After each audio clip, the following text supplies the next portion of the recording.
Bonjour, bienvenue dans la série sur l'énergie. Donc nous avons vu le premier postulat, le principe de relativité. Alors, voyons maintenant le second postulat. Le second postulat dit que la vitesse de la lumière dans le vide, à peu près dans l'air aussi, est égale à c, c'est une constante qui vaut 300 000 km par seconde, donc la lumière va vraiment très très vite, et est constante et invariante. Constante, ça veut dire qu'elle ne varie pas au cours du temps, et invariante, ça veut dire qu'elle est la même pour tous les observateurs. Ce résultat a été mesuré de plein de manières différentes, avec des émetteurs en mouvement, des récepteurs en mouvement, dans toutes sortes de situations, au sol, dans l'air, dans plein de situations, et avec toutes sortes de moyens pour mesurer cette vitesse, et avec une très très grande précision. Avec une précision si grande d'ailleurs que le Bureau des poids et mesures a décidé, il y a quelques années, que pour l'étalon de longueur, le mètre, on utiliserait la vitesse de la lumière. Le mètre étant la distance parcourue par la lumière en une fraction de seconde bien précise. Et la vitesse de la lumière étant alors fixée par convention. La vitesse de la lumière ne dépend donc ni du mouvement de l'émetteur qui émet cette lumière, ni du mouvement du récepteur. Pour voir à quel point ce genre de situation est étrange, effectuons un petit raisonnement. Nous avons notre observateur A qui est sur le quai et B qui est dans le train qui avance. Disons que le train avance de 10 mètres par seconde. Donc à chaque seconde, le train avance de 10 mètres. Et celui qui est assis dans le train envoie une balle au sol vers l'avant, à 10 mètres par seconde aussi. Dans ce cas-là, en une seconde, il va voir la balle parcourir 10 mètres, donc 10 mètres en une seconde, vitesse 10 mètres par seconde. Pour l'observateur qui est sur le quai, il va voir le train avance en une seconde, il va voir le train avancer de 10 mètres, plus les 10 mètres parcourus par la balle. Donc, la balle par rapport à lui, par rapport au quai, a avancé de 20 mètres en une seconde. Donc, la vitesse est de 20 mètres par seconde. La vitesse de la balle. Et donc, la vitesse est égale à la vitesse du train, 10 mètres par seconde, plus la vitesse de la balle dans le train, 10 mètres par seconde, total 20 mètres par seconde. Considérons maintenant que B qui est assis, c'est ce qu'on appelle l'addition des vitesses. Et considérons maintenant que celui qui est assis dans le train envoie un rayon lumineux vers l'avant du train. Par rapport à lui, ce rayon lumineux, s'il mesure sa vitesse, est égal à C, 300 000 km par seconde. On en déduit, comme pour la balle, que la distance due au déplacement du train en une seconde fait que la distance parcourue est un peu plus grande, et donc on devrait mesurer depuis le quai, A devrait mesurer pour ce rayon lumineux une vitesse C plus 10 mètres par seconde. Mais ça, c'est faux. La vitesse de la lumière est invariante. Elle est égale à C pour tout observateur. Et donc, il y a quelque chose d'erroné dans le raisonnement que nous avons fait avec la balle. En fait, on a fait qu'additionner des distances. On a deux distances, 10 mètres et 10 mètres, qui sont jointives. Les additionner est correct. Il n'y a pas de problème. C'est deux distances mises bout à bout. Par contre, nous avons supposé que la distance parcourue par la balle, 10 mètres, vaut également 10 mètres pour celui qui est sur le quai. Et nous avons supposé que dans le train, la balle mettait une seconde pour parcourir cette distance, et que sur le quai, la balle parcourait cette distance aussi pendant une seconde. Donc nous avons supposé que les distances et le temps, les durées, étaient identiques à la fois pour A et pour B. Et ça, nous n'en avons pas la preuve. Le fait que ça donne un résultat incorrect avec la lumière, résultat confirmée par l'expérience, montre qu'on ne peut pas faire cette supposition. Il doit y avoir une remise en cause de l'espace et du temps. Et ça, c'est une des grandes découvertes de la relativité restreinte d'Einstein. Ici, nous n'entrerons pas dans ces complications sur l'espace et le temps.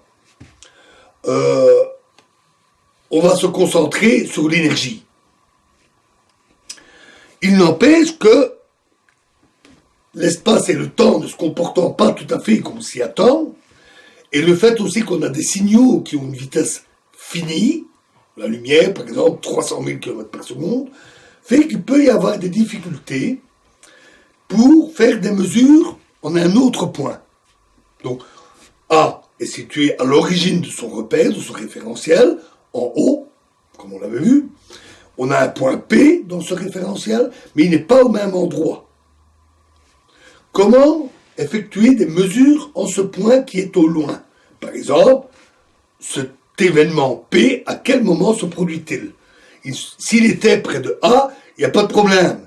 Il a son horloge, l'événement se produit à côté de l'horloge, on peut simplement comparer les deux, ils sont l'un à côté de l'autre, mais si P est au loin, la comparaison peut être plus compliquée, parce qu'il faut forcément échanger quelque chose.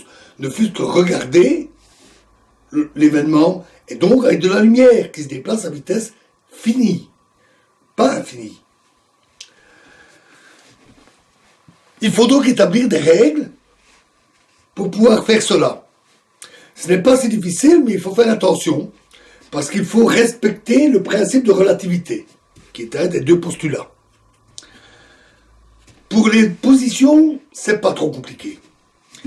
A va disposer des règles étalons, des mètres étalons, dans son repère, le long des axes X et Y, des règles étalons qui sont immobiles par rapport à lui. Il va les disposer, ça lui permet de quadriller son référentiel et de mesurer les positions. Ça va. Et B peut faire de même.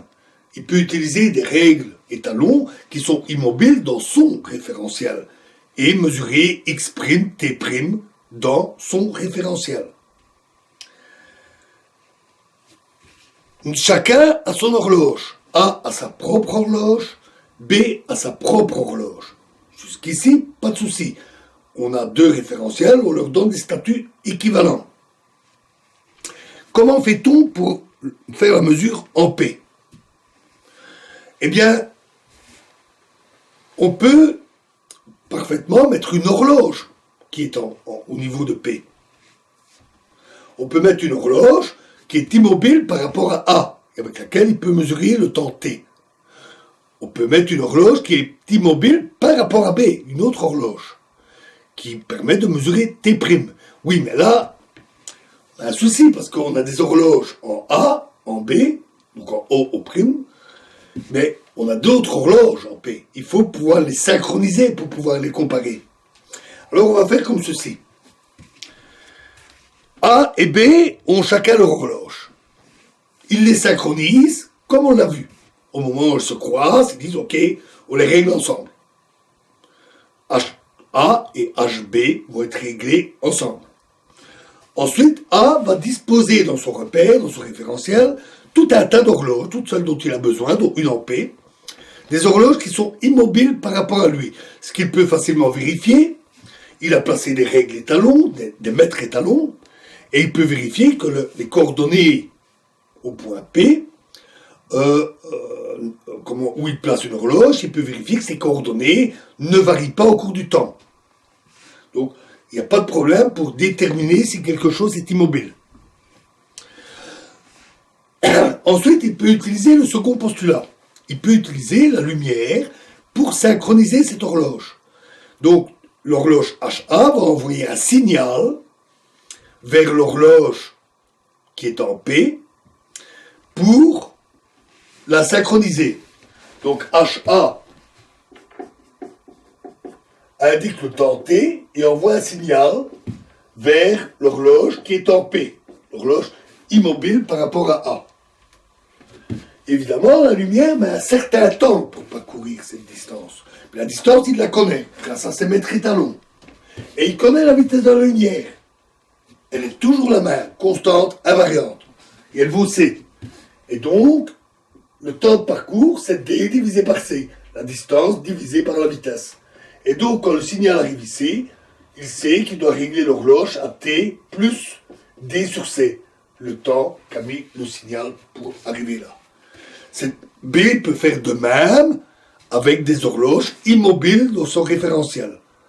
Et ainsi, on a des horloges un peu partout qui permettent de mesurer T, T', on peut mesurer les positions, tout peut se faire, et on a donné des statuts équivalents aux deux référentiels, on respecte le principe de relativité, tout est correct. Notons que cette procédure est d'ailleurs très naturelle. C'est ce qui se fait sur Terre. Il y a sur Terre ce qu'on appelle le temps universel coordonné. C'est un temps qui est donné par un ensemble d'horloges atomiques dans plusieurs pays et qui permet d'avoir un temps très précis et officiel. Et ce temps, indiqué par ces horloges, est envoyé par des signaux, par fibre optique, par satellite, par onde radio, à d'autres horloges atomiques ou à des lieux où on va les utiliser. Que ce soit pour régler l'horloge parlante, ou que ce soit pour régler des horloges qui servent de référence en tel ou tel endroit, et sur laquelle vous pourrez régler votre montre. Beaucoup de ces signaux sont maintenant d'ailleurs envoyés par les satellites GPS, qui envoient le temps et qui servent à régler l'horloge sur les smartphones. Et on connaît le temps comme est le signal pour parcourir la distance, et donc on procède exactement comme ça. Alors, notons deux choses importantes, deux conséquences de la relativité. La première, c'est utile de le dire, c'est que même si on synchronise toutes les horloges, en utilisant cette procédure, on les synchronise toutes ensemble, il ne faut pas en déduire que toutes les horloges en un point vont indiquer la même heure. L'horloge qui est en P, immobile par rapport à A, et l'horloge qui est en P, immobile par rapport à B, elles ont été synchronisées, mais ça n'est pas pour ça que le temps va être le même sur les deux. T, pour l'événement P, T n'est pas nécessairement égal à T'. La plupart du temps, il sera différent. Donc attention aux déductions abusives. L'espace et le temps en relativité se comportent de manière inhabituelle. Un deuxième point, c'est que dans beaucoup de relations en relativité, beaucoup de relations physiques, des équations, des formules, etc., apparaît un facteur, un nombre, qu'on appelle facteur gamma. C'est écrit gamma, la lettre grecque. Celui-ci dépend de la vitesse. Alors pour vous le donner, c'est 1 sur racine carrée de 1 moins v carré, la vitesse, sur c carré. Voilà, peu importe la formule exacte, si ça vous intéresse. Là, on peut tracer un graphique de gamma, c'est plus visuel, plus utile, en fonction de la vitesse. On a la vitesse c, vitesse de la lumière, et 1, ici. Et ça, c'est le facteur gamma. 1 signifie que le facteur gamma, parce qu'il est toujours multiplicatif, donc 1 fois quelque chose, ça ne change rien. 1, c'est la physique classique, pas de relativité. À la vitesse 0, quand tout est immobile, on s'attend à ce que les effets relativistes soient nuls, gamma vaut 1. Et il croît petit à petit, mais pas très vite. Et puis, vers la fin, il diverge fortement et file vers l'infini en approchant de C. Donc il diverge très rapidement. Pour donner un exemple, à 100 000 km par seconde, ce qui est très très rapide, hein, gamma vaut seulement 1,06, donc il n'est pas très différent de 1. À 200 000 km par seconde, encore plus rapide, gamma est égal à 1,34. Et à 290 000 km par seconde, là on est très proche de la vitesse de la lumière, à 290 000 km par seconde, gamma vaut 3,9. Cette fois-ci, c'est pas du tout négligeable, environ 4. Donc le facteur gamma multiplie tout par 4. Et à partir de là, il grandit vraiment très vite.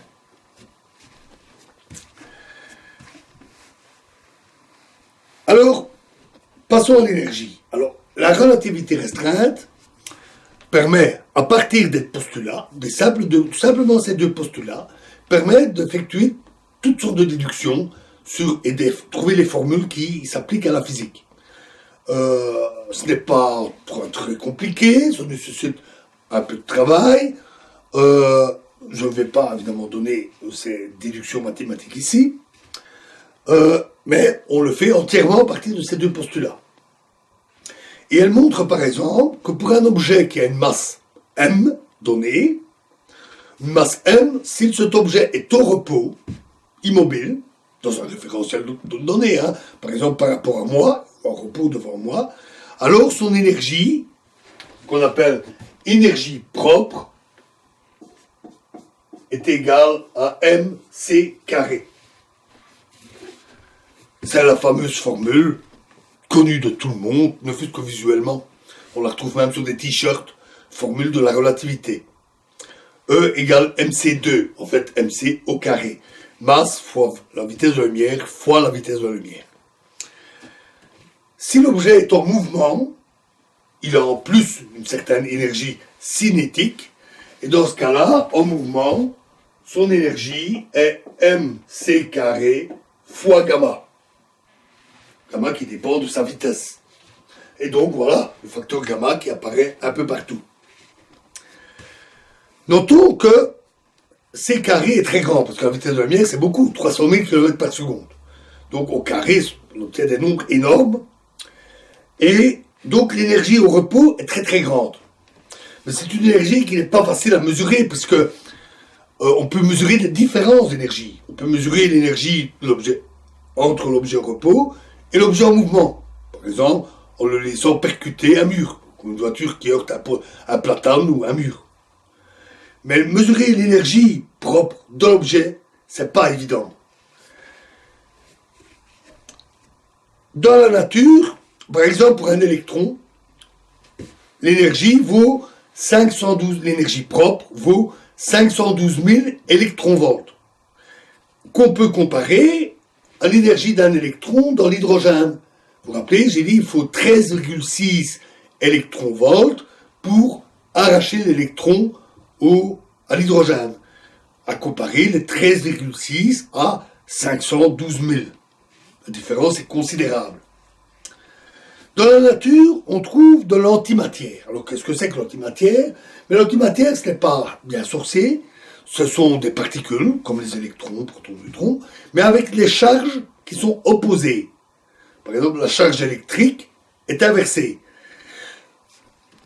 Ainsi, on a l'électron qui a une charge électrique négative, une petite masse, et on a le positron, ou dit aussi anti-électron, qui est totalement identique à l'électron, sauf que lui a une charge électrique positive. C'est la seule différence. Il ne faut pas donner un caractère magique à l'antimatière, c'est simplement les charges qui sont inversées, c'est tout. Mais, il y a une particularité, c'est qu'une particule et son antiparticule, lorsqu'elles se rencontrent, elles ont tendance à s'annihiler. Et donc, ainsi, si on prend un électron et un positron, E- plus E+, au repos, donc ils sont presque immobiles, ils vont très facilement s'annihiler et ils vont donner 2 ou 3, on va dire 2 photons dont chaque photon porte l'énergie de 512 000 électronvolts. Ce qui montre cette énergie propre des électrons. Notons que 512 000 électronvolts pour un photon, c'est beaucoup. C'est un photon de rayonnement gamma, typique des rayonnements gamma radioactifs, qui ont des énergies comparables, souvent comparables. Ce processus-ci est très particulier, c'est annihilation matière-antimatière. Il se produit par exemple dans les accélérateurs, dans les laboratoires des physiciens bien sûr, mais également dans l'univers, dans les phénomènes les plus violents. Explosion d'étoiles et autres choses extrêmement violentes. Et ça donne, dans les mesures que l'on peut faire des rayonnements qui viennent de l'espace, une signature très caractéristique, avec une énergie précise à 512 000 électronvolts. Correspond à une longueur d'onde très très courte dans le spectre électromagnétique dans le domaine des rayons gamma. J'ai dit que l'objet en mouvement avait cette énergie-là, parce qu'il a une certaine énergie cinétique. Mais quelle est cette énergie cinétique? En fait, l'énergie cinétique, c'est simplement la différence des deux. MC carré gamma au mouvement, moins MC carré au repos, ça donne l'énergie cinétique. Alors en faisant le calcul, on trouve que ceci, la différence entre les deux, est environ 1/2 mv carré, c'est l'énergie cinétique qu'on l'on connaît en physique classique. Plus une petite différence, plus 3/8 de m v exposant 4, donc v au carré, divisé par c carré. Plus encore d'autres termes encore plus petits. Cette correction est appelée la correction relativiste. À des faibles vitesses, cette correction relativiste est minuscule. Par exemple, on calcule facilement qu'à 1000 km/h, la vitesse d'un avion de chasse, on va dire, ou d'un avion de ligne particulièrement rapide, cette correction n'est que de 0,00007%. Donc c'est vraiment une correction minuscule. Ce n'est que pour des vitesses très grandes, lorsque gamma devient grand, que les corrections relativistes deviennent importantes. Le fait que le terme soit petit, c'est du fait qu'on divise par c carré, évidemment.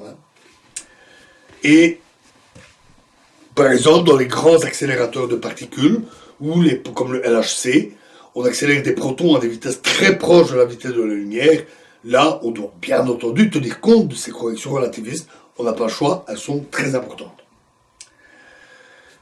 On a aussi parlé de l'impulsion, qui est égale à m fois v. En relativité, il y a une correction, là aussi, c'est mv fois gamma. À nouveau, le facteur gamma. Notons que ça montre que l'énergie, tout comme l'impulsion, lorsqu'on approche de la vitesse de la lumière, ça file vers l'infini.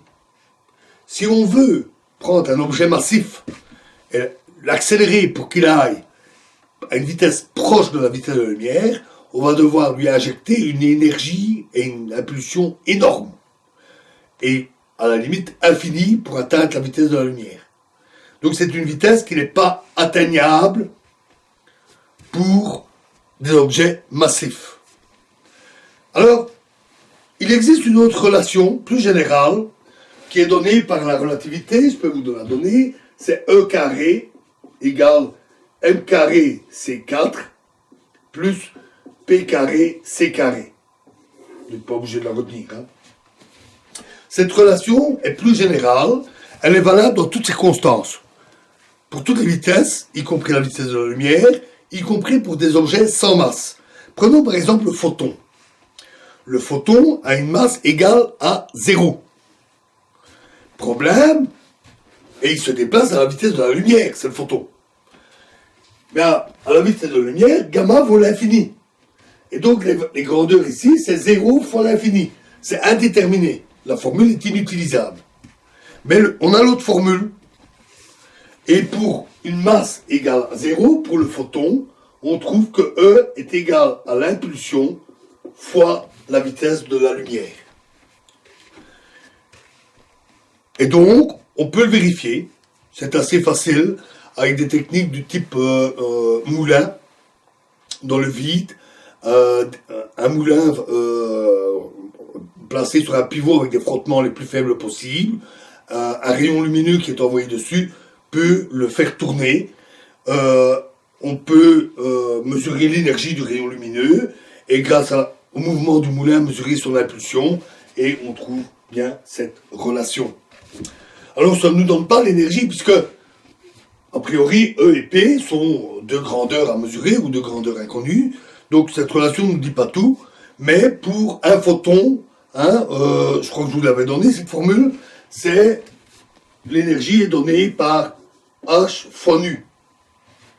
C'est-à-dire la fréquence de la lumière fois une constante appelée constante de Planck.